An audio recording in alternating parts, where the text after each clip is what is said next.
Deixa eu treinar enquanto isso. Peraí, não, mas... Pois é, eu estava só testando a luzinha. Não, tá não, peraí. Não, e eu fiquei feliz que no meu último treino eu deixei 12 segundos de crédito. Eu falei, nossa, então as ameaças deram certo. Então, o título do artigo é Bernardo Rodrigues de Almeida, novas informações sobre um pioneiro de destaque no movimento espírita do Amazonas. Vocês vão já entender por que novas informações. Só uma breve introdução, já seguindo o que a Josi já falou. A história do espiritismo no Amazonas ela está, sobretudo, registrada nesses dois dados, que é a ata, o primeiro livro de ata da Federação Passageira. Esse aqui é o número 1, ano 1, esse é o primeiro jornal que era editado pelo Carlos Teodoro. O objetivo do meu trabalho foi ampliar e reforçar algumas informações que a gente já tinha sobre o Bernardo em artigos anteriores. O do Samuel, que a Josi já falou, né, Magalhães, do Elvis, cadê o Elvis? Eu vi o Elvis ali ainda, oi. E do Pedro Ivan. Então, reforçar o que já havia sido falado sobre ele e trazer novas informações. Pelos outros simpósios eu vinha pesquisando e eu vinha encontrando coisas que precisavam ser colocadas aqui. E aí, a minha metodologia, no momento que eu faço uma homenagem para essas três, para vocês sentirem o quanto que é muito bom também estar envolvida nesses trabalhos. Nossa, a alegria da gente poder mexer nesses jornais, entrar em arquivos, entrar em bibliotecas, são emoções assim que vocês não imaginam. Então, um convite, aqui a Dona Isis festejando no momento que ela achou o pesquisado dela aqui. Claro que o professor Raimundo estava sentado na cadeira do lado, mas aí o espaço era pequeno. A Santinha, esse coração que eu tanto amo. E a Josi, claro. E acho também que eu preciso registrar aqui também um convite para que comecem já, por favor, a biografar essas mulheres, porque elas não param e daqui a 100 anos vai dar muito mais trabalho. Então, por favor... E aí as pesquisas todas em registros originais, nas bibliotecas, né, na hemeroteca digital, como eu já falei, e uma entrevista com o historiador Abraim Base, que é o atual historiador dos portugueses no Amazonas e o atual historiador da Beneficente Portuguesa. É importante falar várias vezes assim do Bernardo, porque o Bernardo nada mais é quem recebe o título de fundador do espiritismo no Amazonas. Esse título são os próprios confrades que dão para ele e aparece pela primeira vez na ata da fé de 21 de fevereiro de 1904, exatamente a ata de promulgação dos estatutos da federação. No primeiro estatuto da federação, o Bernardo aparece aqui nesse pedacinho,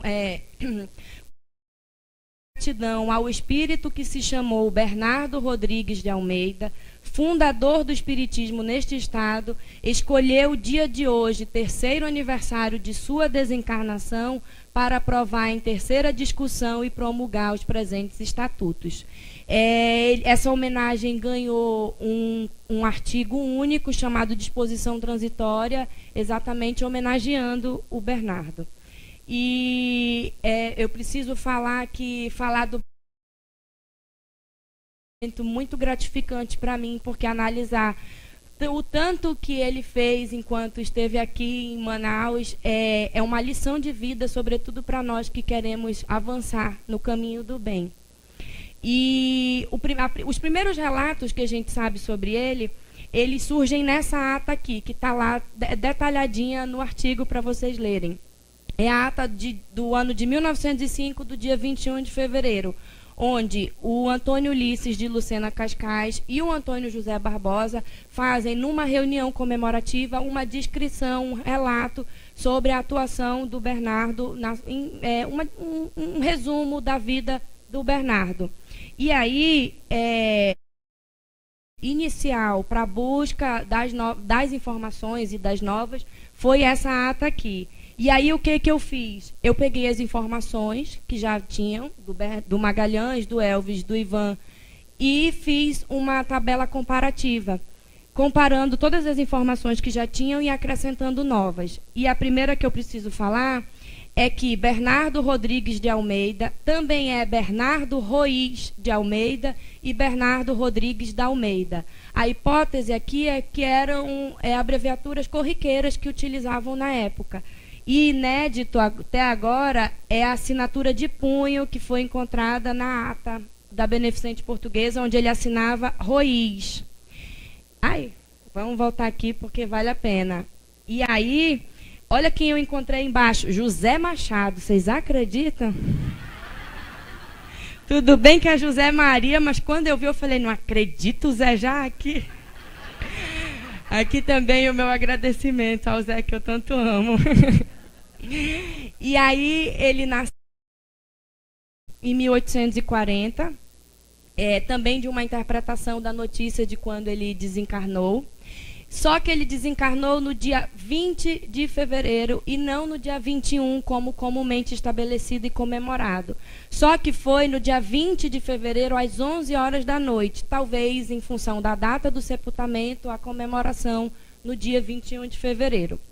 E aí essas reuniões comemorativas, a primeira delas foi encontrado o registro já no ano de 1902, no jornal Mensageiro, e elas vieram se seguindo em quase todos os anos na fé, com exceção do ano de 1908 e 1912. No Estatuto de 1919, o capítulo 10 passou a descrever o tipo de sessão que a fé realizaria.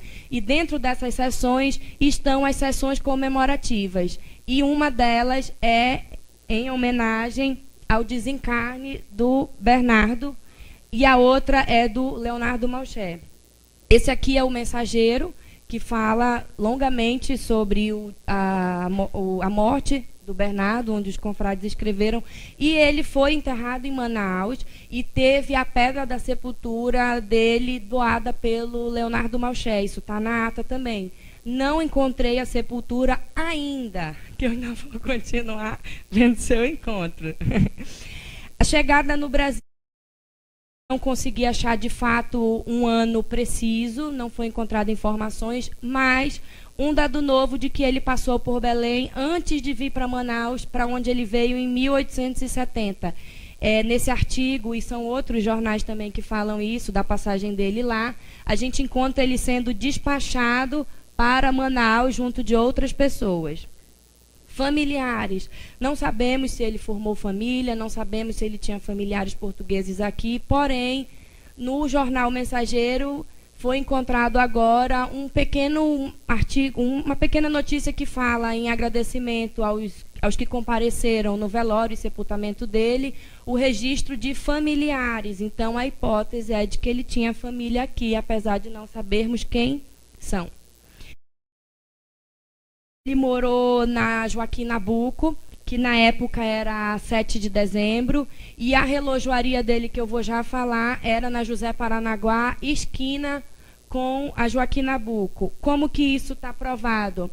O Bernardo, ele perdeu as casas dele, isso daí a gente já sabia. Quando a gente lê sobre a morte dele, muitas mensagens, e no próprio relato do Cascais, a gente vê que ele tudo perdeu, que ele tinha muito conquistado, mas que ele tinha perdido.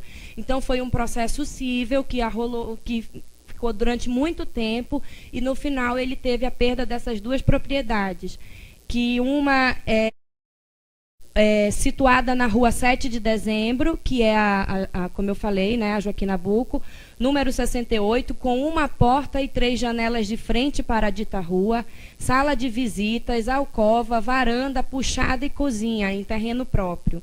E uma outra rua, José Paranaguá, fazendo canto para a rua, 7 de dezembro, para onde tem 3 portas e 9 ditas, ou seja, eram propriedades grandes, né? E essa daqui é uma foto que eu emprestei do Instituto Moreira Salles, no Rio de Janeiro, a José Paranaguá, no ano de 1901. Pelo que eu entendo, porque eu conheço muito essa rua, eu morei aí, minha família toda é daí, o fotógrafo ele está para a parte da Manaus Moderna, para a parte do Rio. Então, pela descrição, a casa do Bernardo estaria mais aqui para baixo, tá? Mas isso também são hipóteses, porque ninguém pode, de fato, assegurar. Então, ele andava com a carteira dele de homeopatia, isso está no relato da FEA, e a homeopatia está ligada, né, aos primórdios do espiritismo, então eu acho que isso é muito comum até da gente imaginar. Ele era relojoeiro, está aqui na Rua Aurora, que é a atual José Paranaguá, e era uma relojoaria bem requisitada. Ele chegou a fazer conserto do relógio do Tesouro na época da administração da província do Sátiro. Eu estou com 10 minutos, então bora lá. Aqui, uma intensa atuação na Sociedade Beneficente Portuguesa do Amazonas, fundada em 1873. Ele era o sócio de número 17. Isso daqui é um relatório que está lá no IGA. E nessa questão, entre fundou ou não, o fato é que os historiadores do mundo, digamos assim, não espíritas, que constroem a história da Beneficente Portuguesa, eles estabelecem como os pioneiros da Beneficente os 70 fundadores, os 70 portugueses que tiveram no primeiro encontro, só que dos quais apenas 4 retornaram para a segunda reunião. E o Bernardo já chegou na terceira e já foi votado e já virou membro da primeira diretoria. Então, assim, não entrando na questão de fundou ou não, o fato é que ele foi procurador na primeira diretoria da Beneficente Portuguesa. Isso daí está registrado, então. E procurador e tesoureiro. O cargo de procurador era um cargo de extrema confiança. Era ele quem administrava todos os bens da sociedade e não eram poucos, tá? Ele ganhou o título de sócio benemérito, e o sócio benemérito é a maior honraria que a Sociedade Beneficente Portuguesa dá até hoje para os seus sócios. E a partir do ano de 1896, esses relatórios de exposição dos presidentes da sociedade, eles tinham uma lista completa dos sócios. E a partir do ano de 1896, o Bernardo não aparece mais, mas a gente não sabe precisar o motivo, então, alguma inferência. Novidade também é que a instrução chamada Bernardo Rodrigues de Almeida e Cia, em 1886 e 1888, e que fez, inclusive, obras no então Instituto Amazonense, que é o Ginásio Dom Pedro II, numa sala de marcenaria lá. 10 minutos. Segura. Isso não. Mas já estou lá. Novidade também, que ele participou do Tribunal do Júri em 1881 e 1891, e a pesquisa jurídica que foi realizada para definir essa coisa do Tribunal do Júri é que ele foi sorteado, só participavam por sorteio, mas tinham que ser pessoas de conduta imoral ilibada e que tinham algum tipo de serviço de relevância social. Então, ele foi sorteado 2 vezes. E ele era membro de uma associação comercial em 75, e essa associação comercial, essa notícia dessa associação comercial também circulava em Belém. Aqui, Ateneu das Artes, ele participou em 1872. Ateneu das Artes, segundo o Bittencourt, foi uma instituição de caridade fundada pelo Leonardo Malcher, e foi quem primeiro fez a primeira escola noturna do Amazonas. E ela era uma instituição que fazia artes em prol da caridade, sobretudo artes plásticas. E aqui é importante falar que o Leonardo estava, né, e também o Clementino José Pereira Guimarães, vê ele na fé também, lá pelos anos de 1915. E aqui um convite, que é o que a Josi falou ainda agora, para uma agremiação para artistas e operários em 1891, que mostra concretamente todos esses pioneiros juntos em atividades não espíritas, né? Mais atividades ao bem, atividade de caridade. O Bernardo, o Isidoro, o Carlos Teodoro, o Félix e o Leonardo Malcher. Atividades espíritas. Ele fundou o Centro de Propaganda Espírita e a Sociedade de Propaganda Espírita, que, seguindo o que a dona Isis já vem falando, a Josi já vem falando, são coisas diferentes, apesar de em um momento terem funcionado no mesmo lugar. Mas o Centro de Propaganda Espírita, essa data de fundação de 1884 também por uma interpretação da notícia, quando ele desencarnou lá no Mensageiro, e a Sociedade de Propaganda Espírita, que a dona Izzy já apresentou no simpósio passado, em 1901. Ele presidiu e participou do grupo Filhos da Fé, que foi o grupo que funcionava na casa do Leonardo Malcher, foi o grupo fundado pelo Leonardo Malcher. Ele foi representante da FEB para o Amazonas, e como que a gente tem certeza disso? O Samuel publicou, na verdade, o Mensageiro publicou uma carta onde o Bernardo tinha sido presenteado pela FEB com livros espíritas e publicou que ele era o representante da FEB para o Amazonas. E, além disso, a gente tem relatos do Batuíra, quando era editor da revista Verdade e Luz, quando o Bernardo desencarnou, dizendo que o Bernardo era assinante, imaginem vocês, de 1000 exemplares dessa revista espírita. Imagina aí 1000 exemplares de uma revista espírita nessa época. E aí uma outra novidade também é que ele fundou o Centro Espírita Fraternidade e Moral. Centro Espírita este que estava na fundação da FEA, mas que a gente não tem notícias de data de fundação, de onde funcionava. Então, se alguém... sim, vamos pesquisar. Porque pode ter sido, de repente, uma das primeiras atividades espíritas dele, né? E aí, nesse sentido, a conclusão e o sentimento é por considerado o fundador do espiritismo no Amazonas. Isso deixa claro que existe algumas informações incompletas nessas atividades. Apesar da gente ver aqui que ele era um homem muito atuante, tanto na sociedade como no movimento, ficam algumas incompletudes na informação.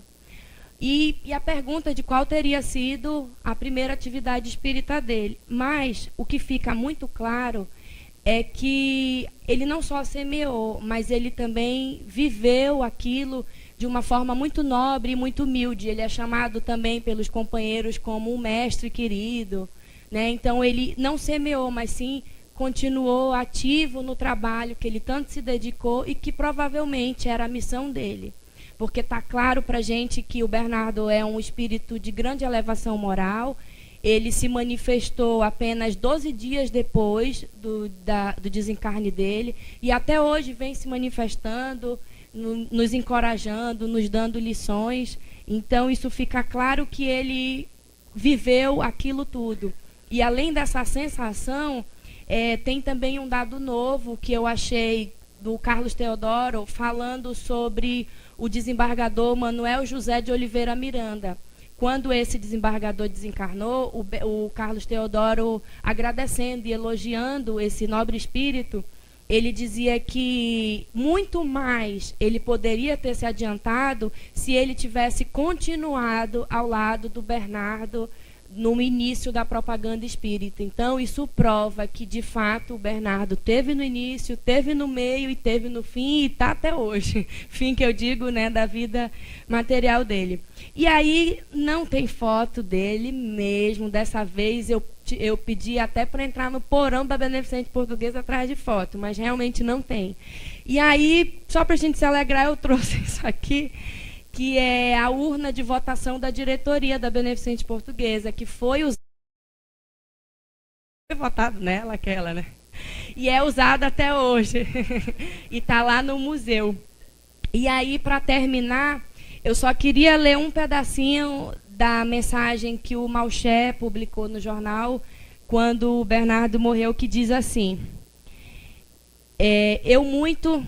na verdade, eu tenho tempo, eu vou ler toda. Eu tinha me preparado só para o finalzinho, né? Bernardo Rodrigues da Almeida.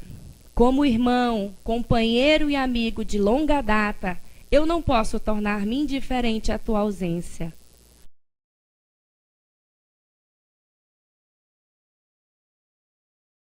Tua constância e força de vontade que com máxima perseverança prosseguias na grande obra da propaganda espírita. Tu muito concorreste para afirmar em mim uma compreensão exata e lúcida acerca da nossa passagem sobre este globo, que é o mundo das provas e expiações. E me fizeste conhecer o porquê da vida material e, bem assim, a nossa retirada espiritual para as altas regiões do espaço. Foste tu que me ensinaste que a morte outra coisa não era mais do que uma ficção, que o corpo humano era um composto de matéria, instrumento de empréstimo destinado para servir de invólucro ao espírito, enquanto errante sobre a terra, o qual, já em estado de putrefação, passa a servir de pasto aos vermes. Que o espírito vive sempre, cá embaixo ou lá em cima, conforme as determinações de Deus. Eu muito te agradeço. Aqui cumpriste a tua missão. Lutaste, muito pudeste reunir pelo trabalho, mas tudo perdeste, melhor para ti. Neste planeta, neste canto da terra, plantaste a semente que Jesus prometeu para a completa regeneração e progresso da humanidade. O que mais querias? Partiste. Espera que ela medre, frutifique e se espalhe. Continue a regá-la com a tua dedicação, enviando-nos bons conselhos, para que se torne próxima a colheita dos frutos. Que Deus recompense as tuas obras. Até lá. Até lá, agora sou eu que digo, né? Então, muito obrigada, cumpri meu tempo. Muito obrigada.